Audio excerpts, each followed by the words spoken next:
కర్ణాటకలో బీజేపీకి భారీ షాక్ తగలనుందా అంటే ఇటీవల వచ్చిన సర్వేలు నిజమే అని ఆన్సర్ చెప్తున్నాయి. కర్ణాటకలో 28 సీట్స్ ఉన్నాయి, 28 స్థానాలు. 2019 ఎలక్షన్స్లో 25 బీజేపీ గెలిచింది. ఒక సీట్లో బీజేపీ మద్దతు ఇచ్చిన ఇండిపెండెంట్ గెలిచారు, అంటే 26 అవుట్ ఆఫ్ 28 గెలిచారు. కానీ ఇటీవల అసెంబ్లీ ఎన్నికల్లో భారతీయ జనతా పార్టీ భారీ ఓటమి చెవి చూడాల్సి వచ్చింది. ఆ తర్వాత జేడీఎస్తో పొత్తు పెట్టుకుంది.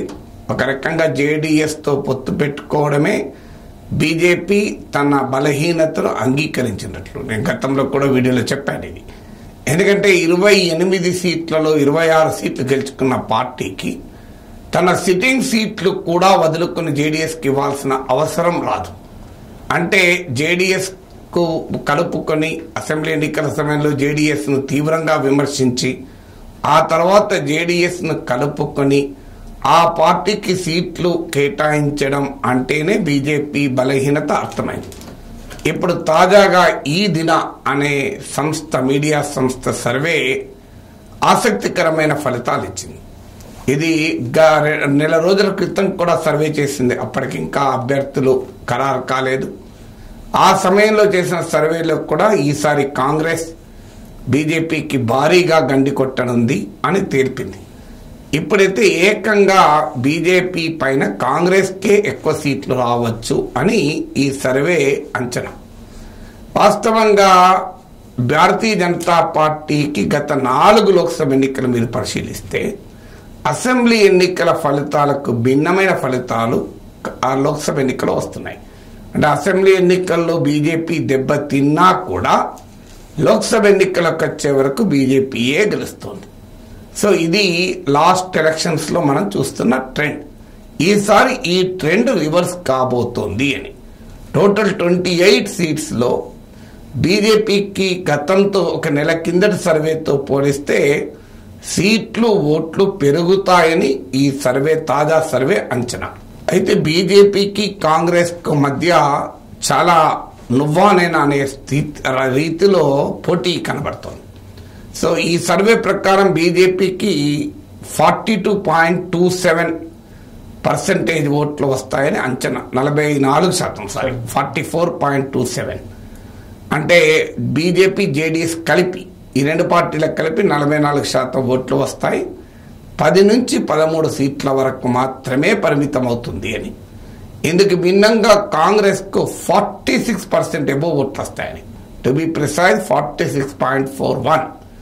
సో 46.41% ఓట్లు వచ్చి 13 to 18, 13 నుంచి 18 సీట్ల వరకు కాంగ్రెస్ గెలుచుకోవచ్చు అని అంచనా. So this is a massive number. అయితే ఇదే సర్వే చెప్పింది ఏంటంటే 28 సీట్లు, 28 సీట్లు, ఒక 16 సీట్స్లో మాత్రం క్లారిటీ ఉంది. 9 సీట్లలో కాంగ్రెస్, 7 సీట్లలో బీజేపీ, జేడీఎస్. మిగతా 12 సీట్లు ఎటైనా పోవచ్చు అనేటువంటి అవకాశం ఉంది అని. సో అలా అనుకున్నా కూడా కాంగ్రెస్కు పైచేయి ఉండే అవకాశం ఉంది అని ఈ సర్వే అంచనా. ఎందుకంటే మిగతా 12 సీట్లు 12 బీజేపీకి వెళ్ళవు కనుక. ఒకవేళ వెళ్ళినా కూడా కాంగ్రెస్ స్టిల్ 9 సీట్లు గెలుచుకున్నట్లు.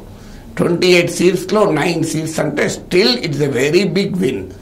సో ఈ సర్వే ప్రకారం అయితే భారతీయ జనతా పార్టీకి కర్ణాటకలో బిగ్ షాక్ తగలనుంది అని. ఒకవైపు సౌత్ ఇండియా పుష్, దక్షిణాదిలో భారీ ఎత్తున సీట్లు గెలుచుకోవాలని బీజేపీ ప్రయత్నిస్తోంది. ప్రశాంత్ కిషోర్ లాంటి వాళ్ళు బీజేపీకి ఈస్ట్ అండ్ సౌత్లో ఖచ్చితంగా ఓట్లు పెరుగుతాయి, సీట్లు పెరుగుతాయని అంచనా కూడా వేశారు. బెంగాల్లో, ఒరిస్సాలో సీట్లు పెరుగుతాయి, తమిళనాడులో ఓట్లు పెరుగుతాయి, సీట్లు 1-2 వచ్చినా రావచ్చు అని అంచనా వేశారు. కానీ ఈ తాజా సర్వే మాత్రం ఇందుకు భిన్నంగా కర్ణాటకలోనే భారీగా దెబ్బ తగులుతుంది. కర్ణాటకలో భారీగా దెబ్బ తగిలితే దాన్ని పూడ్చుకోవడానికి మరో సౌత్ ఇండియా స్టేట్ లేదు. ఏమైనా ఉంటే ఆంధ్రప్రదేశ్లో కూటమికి అనుకూలంగా పెద్ద వేవ్ ఉండి, తెలంగాణలో కూడా బీజేపీ భారీగా సీట్లు గెలుచుకుంటే కొంత కంపెన్సేట్ అవుతుంది. తమిళనాడులో ఇప్పటికే అన్నామలై చేతులు ఎత్తేశాడు. మా లక్షల ఓట్లు తొలగించారంటూ ఈసీ పైన విరుచుకుపడడం బట్టి అర్థమైంది బీజేపీకి అక్కడ నెగటివ్, అక్కడ పాజిటివ్గా లేదు. అందుకే ముందుగానే అన్నామలై చేతులు ఎత్తేసినట్టు అర్థమవుతుంది. అందువల్ల సౌత్ ఇండియాలో పెనట్రేట్ కావాలని చూస్తున్న బీజేపీకి కర్ణాటక సర్వే ఫలితాలు మాత్రం మింగుడు పడవు.